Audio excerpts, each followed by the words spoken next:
बिस्मिल्लाहिर्रहमानिर्रहीम। अस्सलाम वालेकुम। आज हम बात करेंगे 4 अहम इशूज़ के हवाले से। एक तो शाहिद खकान अब्बासी के साथ बड़ी अनहोनी हुई है आज अदालत में, वो डिटेल मैं आपके साथ शेयर करना चाहूँगा। मरीम नवाज़ अचानक इस्लामाबाद क्यों गई हैं और नून लीग के लोग जो झूठ फैला रहे हैं कि वो किसी सियासी विज़िट पर गई हैं, उनके जाने का मकसद क्या है, वो अंदरूनी कहानी मैं आपके साथ शेयर करूँगा। और अगले 12 घंटे मरियम और मरियम के पापा के लिए क्यों अहम है और उनकी किस्मत का फ़ैसला होने जा रहा है, वो डिटेल्स भी मैं आपके साथ शेयर करूँगा। साथ हम बात करेंगे पेट्रोलियम के मसनूई बहरान पर लाहौर हाई कोर्ट में बड़ी अहम समाअत हुई और उसका फ़ैसला जो हुआ वो मैं आपके साथ शेयर करूँगा। जहांगीर तरीन के उनके साथ के जो उनके दोस्त अहबाब थे, उन्होंने आज वज़ीर आज़म से मुलाकात की थी और वज़ीर आज़म पाकिस्तान ने ना सिर्फ उनसे ये कहा है कि उनके तहफ़्फ़ुज़ात को कानून के दायरे में रहते हुए देखा जाएगा, बल्कि जहांगीर तरीन ने बैरिस्टर अली ज़फ़र साहब की क़यादत में एक कमेटी तश्कील दे दी है जो फ़रीक़ैन को सुनेगी, क्योंकि जो शहज़ाद अकबर के हवाले से एलिगेशंस थे वो भी आप जानते हैं, और इसके अलावा उनको कुछ चीज़ें ऐसी थीं कि जिन पर वो तहफ़्फ़ुज़ात रखते थे। तो वज़ीर आज़म इमरान ख़ान ने यह कहा कि जो कमेटी है वो दोनों फ़रीक़ैन की बात सुनकर रिपोर्ट वज़ीर आज़म को पेश करेगी और फिर वज़ीर आज़म देखेंगे कि इस मामले में कौन अपनी हदूद को क्रॉस कर रहा है। और दूसरी तरफ जो जहांगीर तरीन के करीबी लोग थे, जब वो मुलाकात करके वापस आए तो वो मुतमईन थे और उन्होंने इस बात का कहा कि वज़ीर आज़म इमरान ख़ान ने हमारे तहफ़्फ़ुज़ात को माना है और वज़ीर आज़म इमरान ख़ान हमें किसी भी गैर कानूनी जो हमारे ऊपर एक हमें इंतकाम का निशाना बनाए जाने की कोशिश की जा रही है उससे हमें बचाएंगे। कानून के मुताबिक जो कार्रवाई है उससे वो ख़ुद भी नहीं पीछे हटना चाहते और ना उन्होंने कोई ऐसा मुतालबा किया, और मैं समझता हूँ कि अच्छी बात है और ये मामलात अच्छे तरीके से अफ़हाम व तफ़हीम के साथ हल होने चाहिए, क्योंकि इधर जहांगीर तरीन ग्रुप का मसला हल होगा और मरीम नवाज़ ने जो आखिरी उम्मीद लगा कर बैठी हैं, जो उनकी उम्मीद ना PDM पूरी कर सकी ना TLP पूरी कर सकी, अब वो उम्मीद लगा कर बैठी हैं जहांगीर तरीन से और उसमें भी वैसे ही नाकामी होगी और जैसे उनको पहले नाकामी हुई है। और यही वजह है कि वो इस बात को लेकर बड़े परेशान हैं कि जहांगीर तरीन का मामला क्यों हल हो रहा है। और हम उम्मीद भी करते हैं कि वज़ीर आज़म साहब और बैरिस्टर अली ज़फ़र साहब इंतहाई लाइक और मैच्योर आदमी हैं, तो हम उम्मीद करते हैं कि वो इस कमेटी में सारी चीज़ों को अच्छे तरीके से हैंडल करेंगे। साथ हम बात करते हैं जो पेट्रोलियम के मसनूई बहरान की। आपको याद होगा पिछले साल जब कोरोना की वबा शुरू हुई थी और पेट्रोल सस्ता हो गया था, तब भी पाकिस्तान में मसनूई किल्लत पैदा की गई थी और फिर उसके बाद अचानक 75 से 100 तक किया गया जो पेट्रोल था, और उससे जो पेट्रोल कंपनियां थी उनको बड़ा फ़ायदा हुआ था। तो इस बाबत जब ये पेट्रोलियम मसनूआत की किल्लत थी तो कंपनियों में से किसी एक ने हाई कोर्ट में दरख्वास्त फ़ाइल की थी कि क्योंकि इतना रेट कम कर दिया गया है, इस वजह से किल्लत हुई है, तो आप हुकूमत से कहें। हाई कोर्ट को ये कहा गया था कि हुकूमत से कहा जाए कि वो इसका कोई बेहतर हल करे। जिन लोगों के पास पहले स्टॉक पड़ा था, जो उन्होंने महंगा ख़रीदा है, वो अब सस्ता कैसे बेचेंगे, इस पर रिपोर्ट तलब कर ली थी। और रिपोर्ट तलब होने के बाद जब ये मामला 75 से चला गया 100 रुपये पर जब पेट्रोल कर दिया गया और इतना बड़ा फ़ायदा उठाया कंपनियों ने, तो वो पिटिशनर पहुंच गया था लाहौर हाई कोर्ट में कि मैं अपनी दरख्वास्त वापस लेता हूं। तो अदालत ने कहा था कि अब दरख्वास्त वापस नहीं होगी, जहाँ आवाम का नुकसान हुआ है वहाँ आप वापस लेते हैं, जहाँ आपका अपना नुकसान था वहाँ आपको बड़ी कानून की हुक्मरानी नज़र आ रही थी और उसके ऊपर एक कमीशन बना दिया जाता है। वो कमीशन की रिपोर्ट सामने आती है और रिपोर्ट पब्लिक कर दी जाती है और जो ज़िम्मेदारान हैं उनके ख़िलाफ़ कार्रवाई शुरू हो जाती है। तो ये मामला हाई कोर्ट में पेंडिंग था। आज चीफ जस्टिस कासिम खान साहब ने इस मामले पर फ़ैसला महफूज किया है और कासिम खान साहब ने कहा है कि हमारे मुल्क के जो हालात हैं और जो गवर्नेंस है वो इंतहाई उसकी जो हालात हैं वो ख़राब हैं और हमारी जो हुकूमत है वो नाकाम हो चुकी है सारे मामलात को देखने में, और जो ज़िम्मेदारियाँ थी इदारों की, या जो जैसे ओगरा है या पेट्रोलियम डिवीज़न है या PSO है, वो अपनी अपनी ज़िम्मेदारियाँ नहीं निभा रहे, जिसकी वजह से अवाम तकलीफ़ में है और अवाम के लिए मसाइल पैदा हो रहे हैं। तो उन्होंने ये भी फरमाया है कि हम कानून के दायरे में रहते हुए इस पर अपना फ़ैसला सुनाएंगे और अगले चंद दिनों में इस मामले पर चीफ जस्टिस साहब अपना फ़ैसला सुनाएंगे। फिर मामला आ जाता है जो मरीम नवाज़ का। मरीम नवाज़ जब आज वो लाहौर से इस्लामाबाद गई हैं और मरीम औरंगज़ेब ने एक प्रेस कॉन्फ्रेंस भी की और उनका ये कहना है कि वो वहाँ पर मीटिंग्स हैं और वो अब कुछ 4-5 दिन अगले वहीं पे रहेंगी और आज़ाद कश्मीर के इलेक्शंस को देखेंगी ये और वो। एक बात वो बताना भूल गई या वो जानबूझकर उसको स्किप करना चाहती थी, वो ये है कि मरीम नवाज़ आज इस्लामाबाद गई हैं, क्योंकि जब हमज़ा शहबाज जेल से रिहा हुए थे तो मरीम नवाज़ इस्लामाबाद चली गई थी और काफ़ी दिन इस्लामाबाद में ही रही थी। अब शहबाज शरीफ आ गए हैं और शहबाज शरीफ ने जब पार्टी के मामलात देखे हैं तो फिर मरीम नवाज़ को अब इस्लामाबाद जाना था।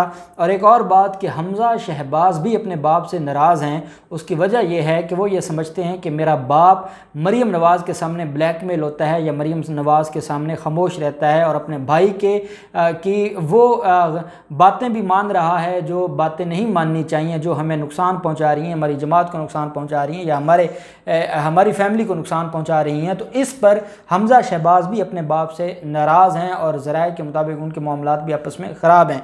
लेकिन मरीम नवाज़ आज इसलिए गई हैं कि आज मरीम नवाज़ का इस्लामाबाद जाना इसलिए ज़रूरी था कि 28 अप्रैल है और 28 अप्रैल को तो मरीम नवाज़ ने पेश होना है। एवन फील्ड रेफरेंस, अल अज़ीज़िया रेफरेंस और फ्लैगशिप रेफरेंस की जो अपीलें उनके ऊपर 28 अप्रैल है समाअत होनी है। अपीलों की समाअत में मुजरमों का अदालत में होना ज़रूरी है और इसलिए कैप्टन सफदर को भी आज अदालत में पेश होना है और मरीम नवाज़ को भी पेश होना है। अब मरीम नवाज़ वहाँ अदालत में बतौर मुजरिम पेश होने जा रही हैं और नून लीग कहती है कि वो अपने जो मीटिंग्स हैं और आज़ाद कश्मीर का इलेक्शन है और इन मामलात को देखने जा रही हैं। झूठ की भी कोई हद होती है। 28 अप्रैल को मरीम नवाज़ ने पेश होना है, इस वजह से मरीम नवाज़ इस्लामाबाद पहुंची आज शाम और मरीम नवाज़ ने बतौर मुजरिम पेश होना है। अब उसमें एक अहम चीज़ है, वो ये है कि ये 2 रुकनी बेंच है, जस्टिस आमिर फ़ारूक साहब और जस्टिस मोहसिन अख्तर कियानी साहब, ये 2 रुकनी बेंच समाअत करेगा। उसमें जो पहला पॉइंट है वो ये है कि नवाज़ शरीफ का अब क्या बनेगा, क्योंकि आज़म नज़ीर तारड़ साहब ने आज एक स्टेटमेंट दी है और उनका ये कहना है कि अदालत को चाहिए कि जब तक नवाज़ शरीफ मौजूद नहीं है तो नवाज़ शरीफ की गैर मौजूदगी में अपीलों को पेंडिंग रखा जाए और अपीलों को सुना ना जाए।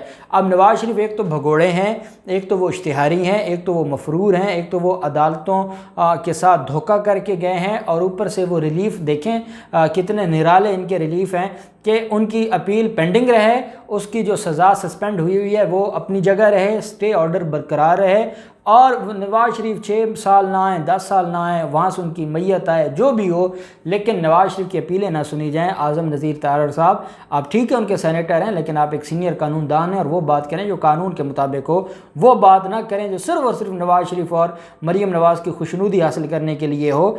अब ये मामला ऐसा नहीं है कि मरीम नवाज़ को अगर वो नवाज़ शरीफ पेश नहीं होते तो उनको अदालतें रिलीफ दे देंगी। अब अदालत ने सुबह ये फैसला करना है कि क्या नवाज़ शरीफ को सुनना है, उसका किसी नुमाइंदे को मौका देना है या नवाज़ शरीफ को सुनने बगैर अपीलों को डिसाइड करना है। और ये क्वेश्चन ऑफ लॉ आज डिसाइड हो जाएगा, 28 अप्रैल को ये डिसाइड हो जाएगा, मज़ीद मौका नहीं मिलने वाला। और ये ऐसा पॉइंट है कि जो नवाज़ शरीफ के वकला हैं वो जाके अदालत में कोई इधर उधर की हेर फेर भी नहीं कर सकते। उसकी वजह यह है कि इनके पास कोई और ऑप्शन नहीं है और यही वजह है कि मरीम नवाज़ पहले पहुंची हैं। आज रात उनकी वहाँ पर वकला के साथ, ख्वाजा हारिस के साथ और बैरिस्टर ज़फ़रुल्लाह और बाकियों के साथ, बैरिस्टर जहांगीर जदौन साहब, उनके साथ मुलाकातें हुई हैं और अब वो अगली प्लानिंग कर रही हैं कि नवाज़ शरीफ का अब क्या बनेगा, आज इस्लामाबाद हाई कोर्ट क्या करने जा रही है। दूसरी तरफ शाहिद खकान अब्बासी आज LNG रेफरेंस में पेश हुए। एक तो कल उनको जब नैब ने तलब किया था तो नैब ने 26 सवालात उनके हाथ में थमाए थे और नैब ने कहा कि इन 26 सवालात का जवाब 2 हफ्ते के अंदर जमा करवाएं। दूसरा, आज LNG रेफरेंस में वो पेश हुए। बैरिस्टर ज़फ़रुल्लाह साहब जो उनके वकील हैं वो कोविड का शिकार हो गए और वो नहीं आ रहे।